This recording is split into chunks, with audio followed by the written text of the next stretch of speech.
Desa Prenggono dulu tenang. Hingga suatu malam ayah dan ibu Mahesa mati mengenaskan. Badan menghitam, mata terbuka melotot, tubuh terkaku seperti batu. Kata tetua, itu ulah dukun santet. Kala itu Mahesa masih 17 tahun. Dengan tubuh gemetar, ia bersumpah di atas makam orang tuanya. Aku tak akan berhenti sebelum semua pelaku santet musnah. Padahal, kata warga, hanya satu dukun yang mengirim santet. Ki Marto, dukun tua yang tinggal di pinggir hutan. Tapi bagi Mahesa, satu dukun santet tetap saudara bagi dukun lainnya. Sama-sama tetap akan melakukan kejahatan. Mahesa menghilang selama 3 tahun. Ia mendatangi gunung-gunung, goa-goa tua, bahkan hampir mati di makam keramat. Mahesa hampir putus asa, namun setelah berjalan arah pulang, Mahesa dihadang oleh kakek tua berpakaian kerajaan zaman dulu. Ternyata gurunya para raja Nusantara zaman dulu. YG mempunyai kesaktian luar biasa, sehingga masih hidup sampai sekarang. Namanya Eyang Jagapati. Setelah itu Mahesa berguru padanya. Ia berlatih ilmu batin dan ilmu kanuragan. Mahesa bertapa selama 40 hari 40 malam. Banyak godaan dan ujian saat Mahesa dalam pertapaan. Meski berat, namun Mahesa bisa menghadapi semua ujian tersebut dan mendapatkan ilmu dari Eyang Jagalati dengan sempurna. Mahesa juga dibekali keris sakti peninggalan zaman dulu, yaitu keris Nogososro. Ingat, ilmu ini bukan untuk sombong, tapi untuk keadilan. Pesan Eyang Jagapati sebelum menghilang dalam asap dupa. Mahesa kini bukan anak muda biasa, tatapannya tajam, tubuhnya kekar. Ibarat ototnya kawat, tulangnya besi. Sasaran pertama yaitu Ki Marto, yang menyantet orang tuanya hingga tewas. Mahesa membakar gubuknya dan menarik tubuh tua itu keluar. Kau santet orang tuaku. Ampuni aku nak, aku hanya disuruh. Ki Marto berteriak. Hanya dengan satu pukulan Ki Marto tergeletak kaku. Lalu Mahesa menyusuri desa-desa di Jawa, mencari dukun santet. Tak peduli tua, muda, laki-laki, perempuan. Siapapun yang pernah main ilmu hitam, pasti diburu. Dalam waktu 13 malam, 43 dukun santet mati. Ada yang bertarung dengan ilmu kanuragan dan ilmu kebatinan, namun semua dukun itu tumbang dengan mudah. Habis kejadian itu geger dunia perdukunan. Dukun-dukun santet dari seluruh Nusantara berkumpul di Alas Wengi. Mereka mengirim santet massal ke tubuh Mahesa, tapi tubuhnya kebal terhadap santet. Dukun santet nomor 8999 mencoba menyerang balik dengan ilmu sihir, jin, bahkan menghidupkan arwah untuk membunuh Mahesa. Tapi Mahesa membalikkan semuanya. Satu malam, Mahesa menyelinap ke ritual malam para dukun. Dengan tegap gagah, ia berdiri di tengah lingkaran dukun dan membantai semuanya dalam waktu 13 menit. Darah mengalir seperti air sungai. Namun tak seorang pun warga mendengar suara. Dukun terakhir Nyai Serintil, dukun wanita tercantik namun paling kejam dan terkenal sakti. Dia tahu Mahesa akan datang. Kau ingin membunuhku, Mahesa. Aku tak pernah menyentuh keluargamu. Apa kau ingin dunia tanpa dukun santet? Akan ada yang menggantikannya. Dunia butuh kegelapan, agar cahaya bisa bersinar. Mahesa terdiam, lalu tiba-tiba Nyi Serintil menyerang. Pertarungan pun dimulai. Ternyata Nyi Serintil memang benar-benar sakti. Mahesa kewalahan menghadapinya dan sampai muntah darah. Akhirnya Mahesa mencabut kerisnya dan menancapkannya ke dada Nyai Serintil. Sang dukun pun menghilang jadi asap hitam. Setelah kematian dukun ke-100, dunia terasa sunyi. Di desa-desa, tak lagi terdengar orang mati misterius atau anak kecil kerasukan tiba-tiba, santet, seolah lenyap dari muka bumi. Sejak Mahesa membantai 100 dukun santet, dunia terasa lebih damai. Tidak ada lagi kematian aneh. Tidak ada anak kerasukan tiba-tiba. Tidak ada orang menderita tanpa sebab. Namun di balik kesejukan itu, benih kejahatan baru mulai tumbuh. Para murid dukun lama diam-diam bangkit. Mereka bersembunyi, tidak lagi menyebut diri dukun, tapi memakai istilah baru, paranormal, dengan modus membuka praktek pengobatan. Mahesa yang rambutnya sudah mulai beruban juga ingin mewariskan ilmunya. Saat tidur Mahesa bermimpi pemuda bernama Raga, 19 tahun. Anak yatim baik dan jujur yang tinggal di desa terpencil. Akhirnya Mahesa menemui anak itu. Tiba-tiba Mahesa berkata, "Raga, dunia membutuhkanmu." "Siapa kau?" kata Raga. "Aku Mahesa, dan kau akan menjadi pewarisku." Tak lama kemudian setelah mereka saling berbicara, Raga bersedia untuk diwarisi ilmu Mahesa. Mahesa mulai melatih Raga.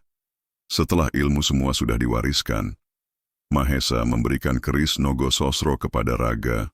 Mahesa berpesan, "Kau gunakan keris ini saat terdesak saja, dan ingat ilmu itu jangan kau salah gunakan." "Baik guru," Raga menjawab. Belum genap seminggu, datang seorang gadis bernama Lasri. Adiknya mendadak bisu dan matanya kosong. Paranormal biasa angkat tangan. Raga mencoba menyembuhkannya.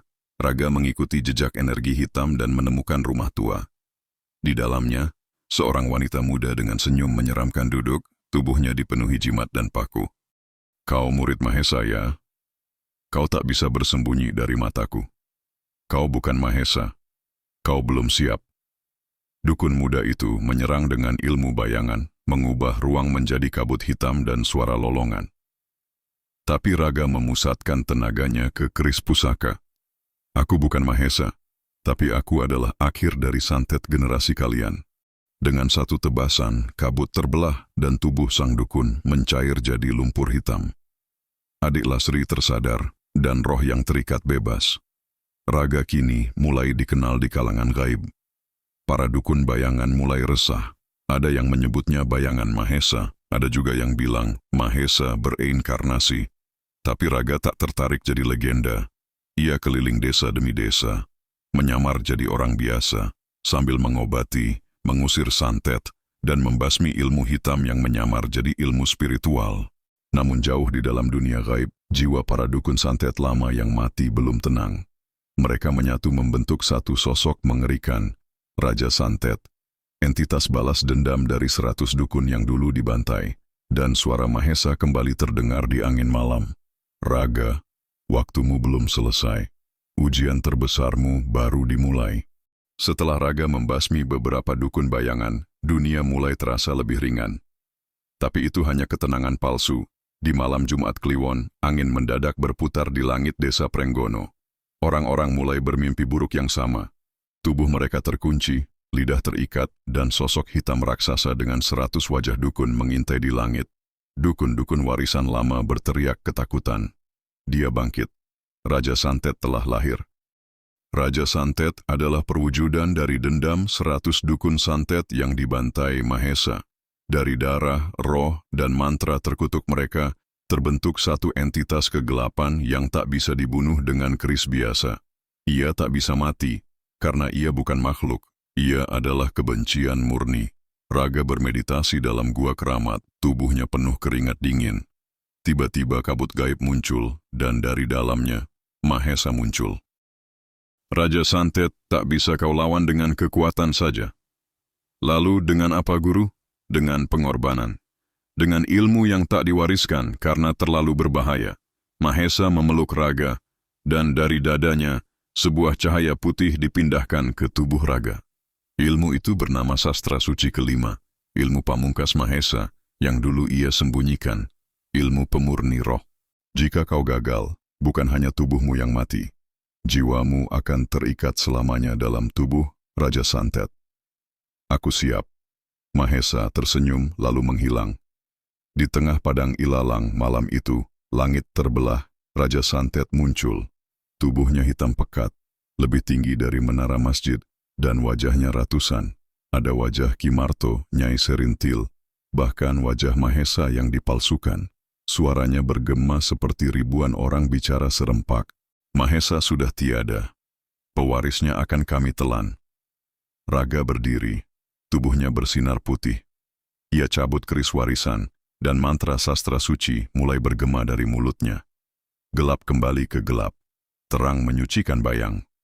Wahyu leluhur, pulihkan tanah warisan. Pertarungan pun dimulai, petir menyambar, tanah retak. Ribuan roh jahat keluar dari tubuh Raja Santet menyerbu Raga. Tapi Raga menciptakan perisai cahaya, memutar tubuh seperti pusaran, Dia melompat ke atas kepala Raja Santet dan menancapkan keris ke dahi salah satu wajah. Tapi itu tak cukup.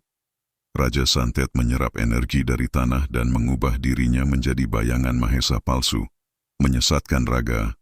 Aku gurumu. Jangan lawan aku, Raga. Kau bukan Mahesa. Mahesa tak pernah memakai ketakutan sebagai senjata.